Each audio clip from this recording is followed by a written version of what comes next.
Welcome to the first advanced Faraday video, and the first question that we're going to be answering is, well, why is this equation true, right? Why is this equation true? Why does a change in the magnetic flux over time create a voltage? To explain this, we can actually have a look at Maxwell's laws, right? So Maxwell was a Scottish scientist, and he created a set of 4 laws about electromagnetism, and his third one says that an electric field is going to be induced when you have a changing magnetic field over time.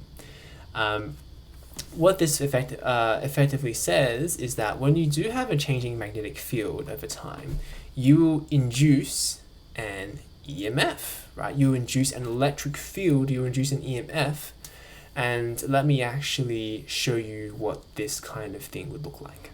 So when Maxwell said that there's an electric field induced, he really meant like a normal electric field, like the electric field that you would have studied where if you have a charge in there, it accelerates, a normal electric field induced. And the EMF is, voltage and EMF is just an electric field actually. So what happens, let's say that we have a magnet here, and let's say that we begin to move our magnet, right? So if you move your magnet back and forth, well, there's going to be a change in the magnetic field strength. Let's say we consider, this region of space here. Before there's 0 teslas. As I move my magnet closer, well then it might be 0.5 teslas now, right? So let's have a think about what happens. So as I have my magnet and it moves this way, well, I have a change in the magnetic field strength over time. I'm going to induce a electric field, and that electric field will look like this, right? So in front of the magnet, I'm going to have these concentric electric fields appearing in front of it, right? It's kind of like as if this magnet opened up an umbrella, and so these magnetic field lines are meant to be like kind of on top of it. And so this is our electric field that Maxwell was alluding to, right? And so this is created by the change in magnetic field. Now, as for why this equation is true, that's it's just the way that the universe works. Unfortunately, I don't know why. No one knows why. That's just the way it is. So we have this electric field induced. If you leave the magnet there, what's going to happen is that this will disappear because the change in magnetic field goes away. No more cool electric field. If you now pull your magnet away, if you pull it back, then the electric field will reappear, but it'll reappear in the opposite direction. So we're going to have it going, instead of that was clockwise, that's going to be anti-clockwise.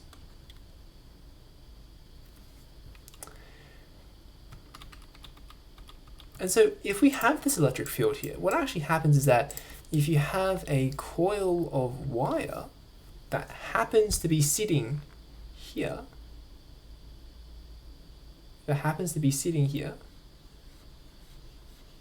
well then this electric field will cause the charges inside to feel a force. Right? Remember that electric fields create forces on charges. So now my charge is going to go around in a circle.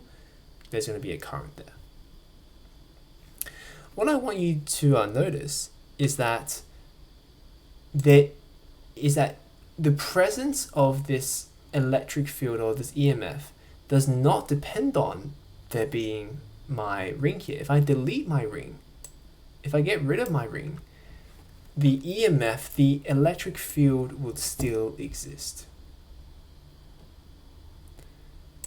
which is pretty cool.